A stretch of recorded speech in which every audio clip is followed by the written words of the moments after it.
차라리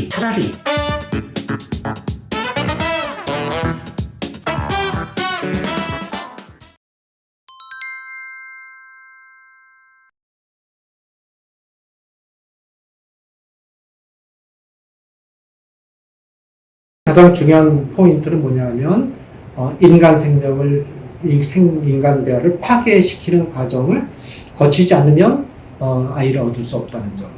그리고 또 이제 자궁에 착상시킬 때 이게 하나만 착상시키는 것이 아니라 여러 개를 동시에 착상시켜서 그 중에서 이제 잘된 놈 하나를 남기고 나머지를 긁어내게 되면 이게 이제 선별낙태가 또 되는 거죠. 그런 선별낙태가 불가피하게 되고, 그 다음에 이제 비혼 출산이라는 관점에서 볼 때 성윤리 관계상의 문제들이 뒤따르게 됩니다. 우선 이제 살유리 양의 경우에 정자가 누구의 정자를 받았느냐 하면 배우자의 정자가 아니거든요. 그렇죠. 배우자의 정자가 아니면 우리 전통적인 그 성윤리의 관점에서 볼 때는 본인은 그게 본의는 아니라 할지라도 사실상 간음을 범한 것과 같은 결과가 초래가 됩니다. 왜냐하면 내 배우자가 아닌 남자의 정자를 내가 받아서 아기를 가졌으니까 그러면 간음을 범한 것과 같은 결과가 되지 않겠습니까? 그런 성윤리상의 관계의 문제가 있습니다.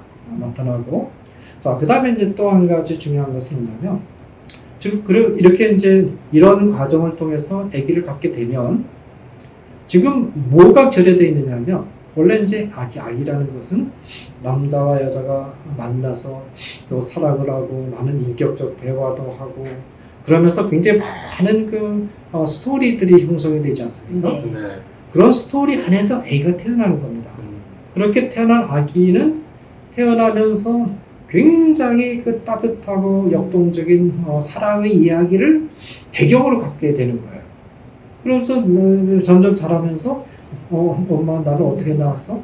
야 나는 니네 아빠가 말이야 내가 나한테 찾아와가지고 막 나 쫓아다니는데 내가 싫다고 그랬는데 막 쫓아다녀가지고 나중에 내가 끌려가가지고 차 한잔 마시고 그 다음에 그 어디 가서 놀러도 가고 뭐 그러다 보니 그렇게 그때 참 시절이 좋았는데 그러다 보니까 네가 태어난 거야. 그렇게 얘기하면 그 애가 그렇구나 하고 굉장히 정서적으로 풍부해지거든요. 그렇죠. 또 그런 얘기만이 아니라 할머니, 할아버지 얘기 다 자기하고 연결이 되지 않습니까? 네네. 그러면서 세상에 태어나는 순간 이 풍성한 스토리와 함께 인생이 출발한다는 거예요. 얼마나 좋습니까? 근데 지금 정자은행에서 정자 하나 받아다가 아기를 낳으면 그런 얘기가 하나도 없잖아요. 아주 삭막해집니다.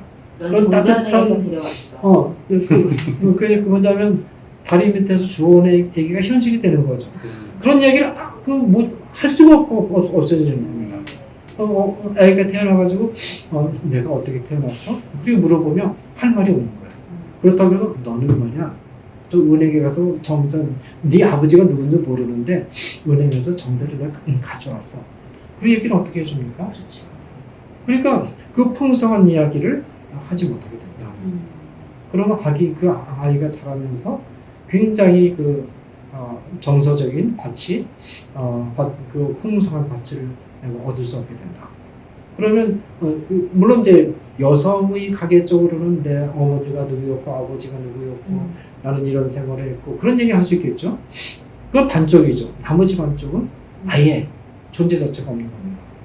그러면 이게 아이가 성장하는 과정에서 상당히 좀 상처를 많이 받겠죠. 네. 이런 문제가 뒤따를 수밖에 없습니다.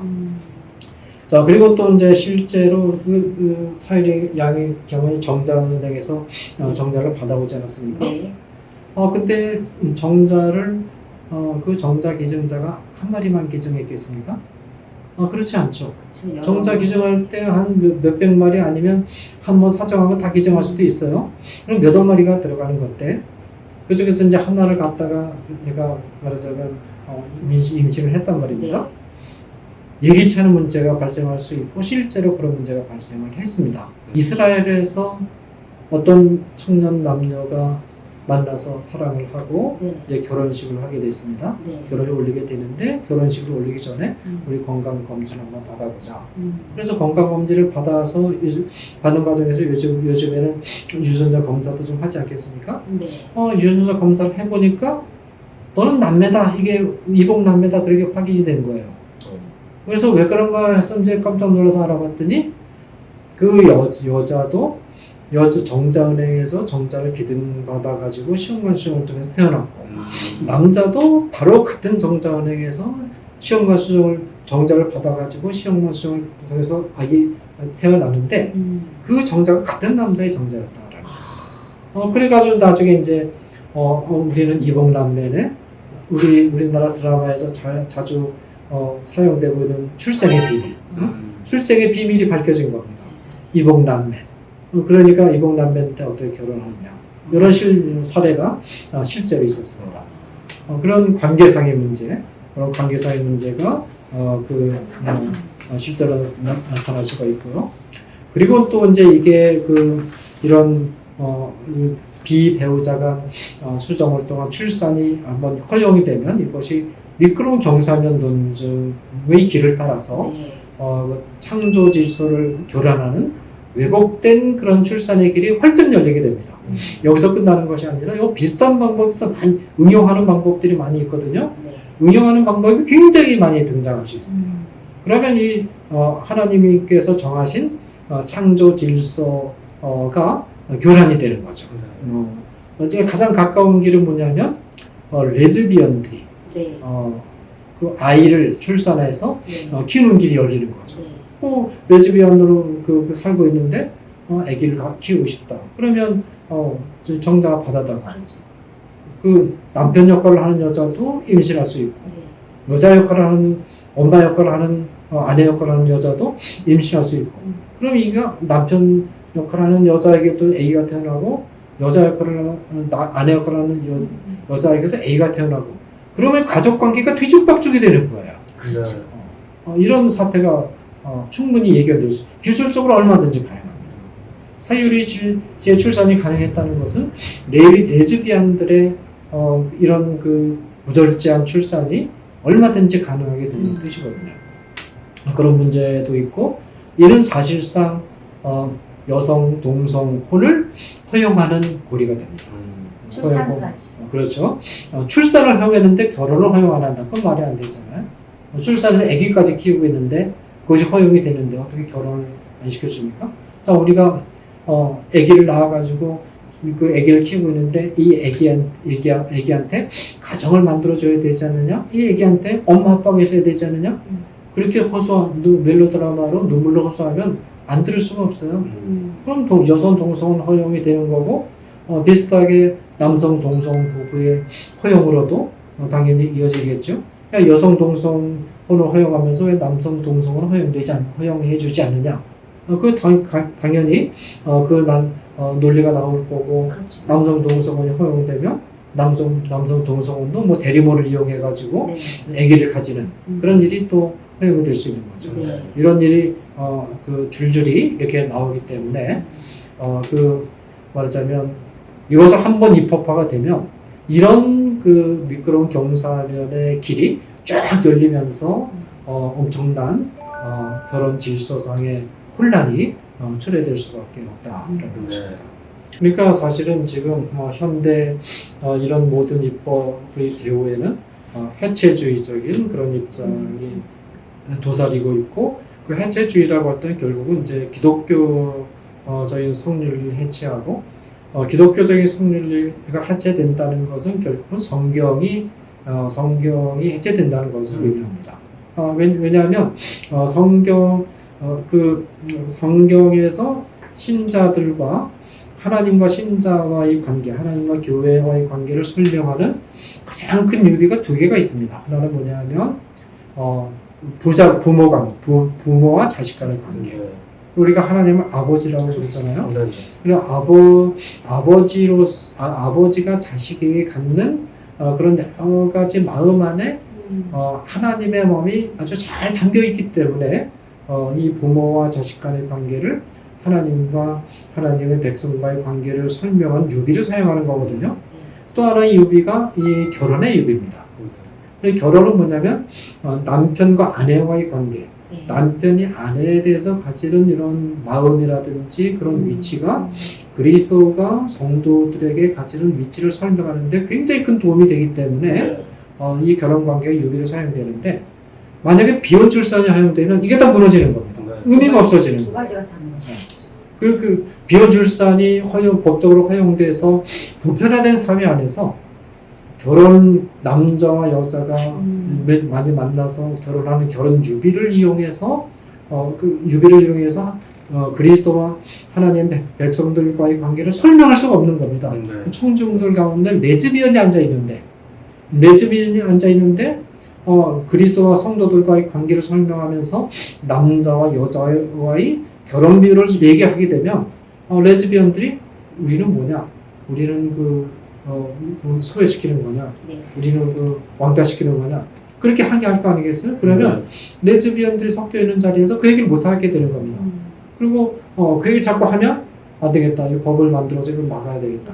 그래가지고 막아버리면 성경의 가르침을 가르치지 못하게 되는 그런 결과가 초래가 되는 겁니다. 네. 그리고 이런 그 일들이 연동해서 쭉 일어나기 때문에 이게 이 시작부터 이게 차단하지 않으면 한 번 문이 열리면 문이 열려서 구르기 시작하면 막을 수가 없습니다.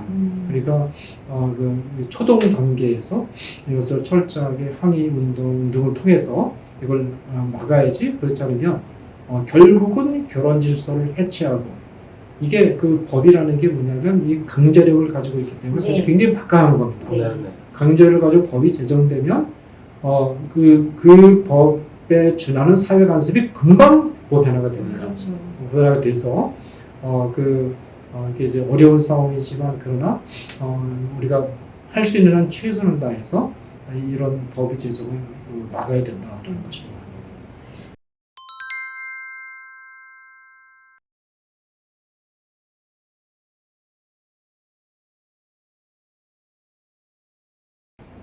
옛날에 비해서 네. 그 난임 부부들이 난임률이 많이 높아진 건 사실인데 그래서 이제 아기가 안 되는 그런 경우에 네. 그 시험관 시술이라는 방법을 통해서 해결하려고 하는 것은 너무 즉흥적이고 근시안적인 해결 방법입니다. 우선 그 난임이 되는 여러 가지 원인들을 살펴서 난임을 초래하는 환경을 개선하는 그런 그 노력이 필요합니다. 우선 첫째로 어떨 경우에 이제 한 개인의 신체를 보았을 때 굉장히 어떤 스트레스를 많이 받거나 어떤 일을 과중하게 하거나 그래서 신체가 몸이 무리하거나 그럴 경우에 대체로 아기가 안 되거든요. 그러니까 이제 그럴 경우에 이제 아기를 꼭 갖기를 원한다면 일을 좀 줄이고 또 휴식 시간을 좀 많이 갖고 그리고 스트레스를 줄이고 마음을 좀 평안하게 갖고 그 다음에 그 섭생을 좀 잘하고 네. 그렇게 해서 신체 조건을 건강하게 이렇게 만들어 가지고 자연스럽게 임신을 할 수 있도록 그런 노력이 먼저 선행이 되어야 돼요. 네. 되어야 되고 필요에 따라서 이제 의사의 진단을 받아서 신체 조건을 좀 더 개선할 수 있는 방법이 필요합니다. 네. 예를 들어서 이제 어떤 부부의 경우에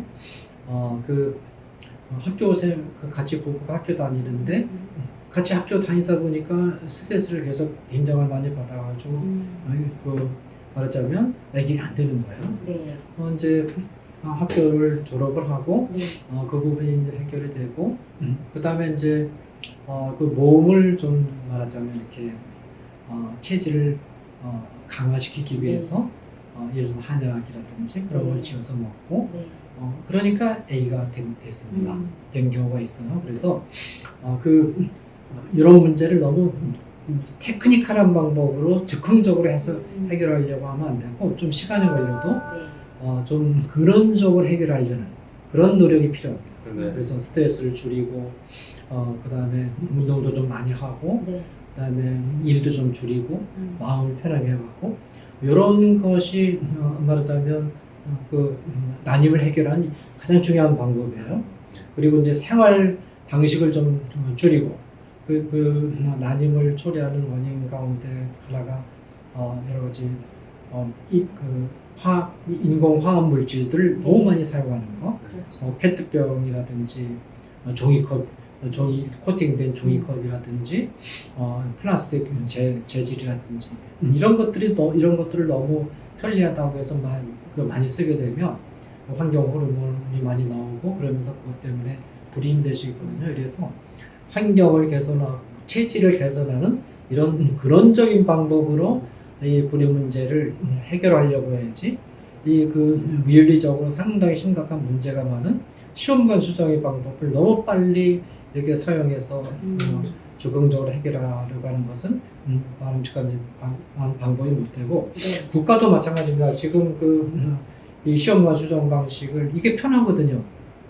기술 조작만 여기 딱딱하면 애기를 만들 수 있으니까 편하기 때문에 국가에서도 자꾸 이런 방법으로 아기를 갖도록 이렇게 권유를 하는데 이건 국가 정책으로서 굉장히 잘못된 겁니다. 국가 전체의 환경을 개선하는 방법으로 근원적으로 국민의 건강을 개선시키고 또 환경을 좀 더 개선시키는 그런 방법으로 장기적인 그런 안목에서 이 난임 문제를 해결하려고 해야지 즉흥적인 방법으로 윤리적으로 문제가 많은 기술적인 방법으로 이 난임 문제를 해결하려고 하는 것은 절대로 좋은 방법이 되지 못하고 또 이제 기독교인 같은 경우에 우리는 어떤 상황 속에서 어떤 개념을 유지해야 되느냐면 네. 아이는 하나님이 주신 것이다. 네. 하나님이 주시지 않을 때 인위적으로 이 시험관 수술 방법은 하나님이 주도하시는 출산 기술을 인간이 개입하는 거거든요. 이것이 독신적인 요소가 있기 때문에 그런 방법으로 하기보다는 하나님께 대한 믿음을 가지고 하나님이 아기를 주시면 감사히 키우고 아기를 주시지 않을 때는 그냥 아기가 없다고 해서 결혼 생활이 불행하다고 볼 수 없어요. 더 부부간에 더 사랑을 하고 또 자기에게 주어진 그 여유 시간을 자기 개발을 위해서 좀 더 많이 활용하고 그런 방식으로 좀 하나님께 생명에 관한 하나님을 의지하는 그런 태도를 계속 유지하는 게 필요하고 아기를 갖고 싶으면 입양을 할 수가 있습니다. 입양이라고 하는 것은 어려운 상황에 처한 어린 아이를 구제해 주는 거거든요. 구제해서 아이를 키워서 사회적으로도 좋은 일을 하고 한 생명도 살리고 입양을 해도 얼마든지 친자와 똑같이 키울 수가 있습니다.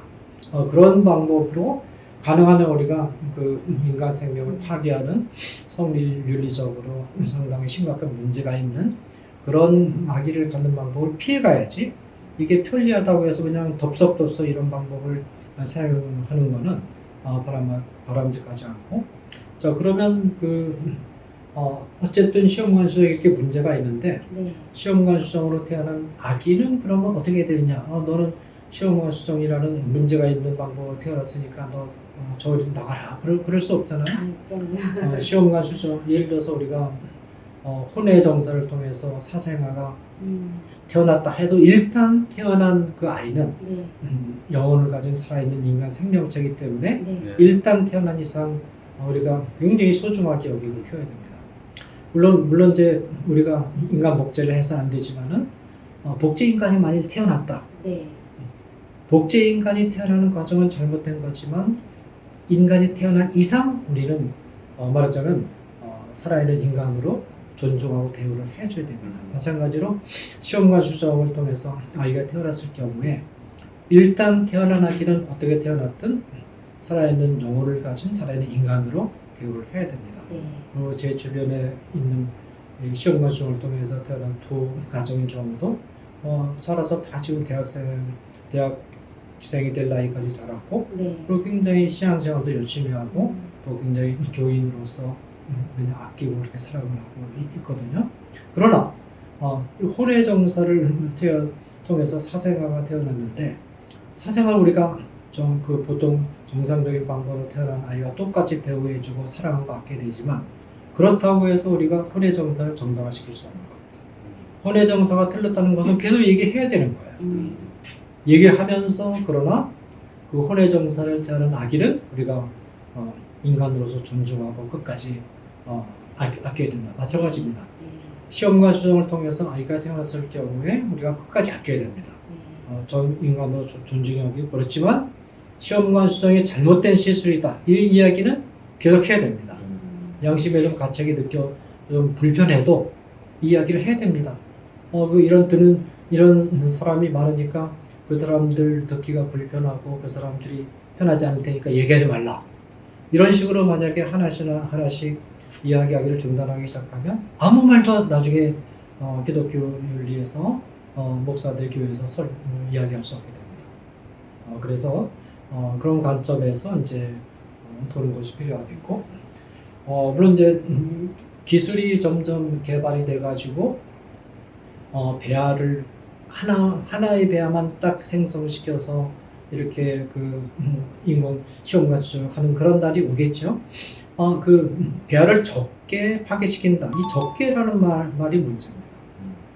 아니 그 다섯 명의 배아를 파괴시키다가 3명의 배아를 파괴시키면서 시술을 성공하면 적게 하는 거겠죠. 그러나 그 셋으로 들었다 하더라도 벌써 둘은 사람을 살아있는 배아를 죽이는 거 아니겠습니까? 그게 어떻게 정당화될 수 있습니까? 적게라는 말은 말하자면 적어도 인간 생명에 관한 적게라는 말이 정당화의 근거가 될 수 없습니다. 아무리 기술이 발달했다 하더라도 지금 하나의 난자를 하나의 배아를 만들어서 딱 성공시킬 만큼 기술이 지금 개발됐다고 저는 생각하지 않습니다. 솔직하게 기술의 실체를 들여다봐야 됩니다. 정말 하나 배아를 전혀 파괴하지 않고 하나의 배아를 온전히 받아서 딱 성공시킬 수 있는지 정말 그런 기술이 있는지 스스로 자문해 봐야 됩니다. 그 기술이 없다면 이것이 생명에 관한 문제이기 때문에 굉장히 말하자면 조심해야 되고 시험관 수정을 해서는 안 되고 시험관 수정 과정이 그것뿐만 아니라 아까 말씀드린 것처럼 난자 채취 과정이라든지 성윤리 관계라든지 이런 모든 문제들 복합적으로 얽혀 있기 때문에 시술이 좀 적게 배아를 파괴하는 정도가 됐다고 해서 이걸 정당화시켜 준다는 건 제가 볼 때는 말이 안 된다. 정말 이상적인 상황이지만 한 개의 배아를 배우자로부터 선정 얻어서 딱 만들어서 성공시킨다. 그것이 그런 기술이 지속적으로 적용될 수 있다. 그러면 가능하겠죠. 지금 저 현대인들이 너무 많은 시간을 이 전자기기 앞에 있어요. 이 전자파라는 게 사실 굉장히 안 좋은 거거든요. 우리가 이 전자기기 대체로 전자기기 앞에서는 살아있는 인간과의 교제가 아니고 혼자거든요. 혼자 아무리 텔레비전을 보면 누가 만난다 하더라도 정말 이 가상현실이고 그러니까 이제 전자기기 앞에서 있는 시간을 좀 줄이고 좀 밖에 나가서 걸어 다니고 또 밤에 예를 들어서 이제 밖에 나가면 우리 매일 그 공간 안 적은 인간이 만든 이 방이라는 공간 안에서 인간이 만든 불빛 바라보고 사는데 이 밖에 나가서 하늘을 올려다보면 엄청난 세계가 있거든요. 그것이 옛날에만 있고 지금 없는 게 아니고 달이라든지 엄청난 숫자의 별들 이게 어마어마한 광대한 세계인데 이런 걸 좀 바라보고 찬바람 쏘이고 밤길도 좀 걷고 달빛도 좀 느껴보고 그렇게 해서 좀 전자기기를 쓰는 시간을 좀 줄이고 몸을 많이 움직이고 그런 시간을 좀 자주 갖는 것이 굉장히 중요하다고 봐요. 현대 젊은이들이 제가 볼 때는 우려스러울 정도로 전부 예를 들어서 지하철 이동하는 할 때 어느 날 보니까 전부 이어폰 끼고 전자기기에 들여다보고 서 있어요. 이어폰도 이거 끼는 게그 그 말에 청력이 굉장히 안 좋거든요. 네. 그걸 하루 종일 끼고 있고 그래도 이 전자기기라는 게 이게 전멸하는 거기 때문에 이게 시력이 굉장히 안 좋습니다. 물론 저도 이제 이 핸드폰 굉장히 많이 보는데 이게 굉장히 안 좋은 거예요. 그러니까 네. 이런 거 보는 시간을 대폭 줄이고 네. 이렇게 야외 활동도 하고 움직이고 그러면 그렇게 되면 하면 그 말하자면 난임이 상당히 개선될 거라고 생각합니다. 네. 그런 식으로 개선해야지 정부 당국에서도 아주 즉흥적으로 그런 방법으로 온 그 나라의 환경을 바꿀 생각을 안 하고 나라 환경을 가만 내버려 두고 아주 편리한 그리고 또 시험관 시술하면 병원 불임 클리닉이 상당히 많은 그 재정을 벌어들이거든요. 그 압력도 있고 그러겠죠. 그래가지고 이런 근시안적인 방법으로 난임 문제를 해결한다. 저는 국가의 백년대계를 망치는 그런 행동이라고 저는 생각합니다.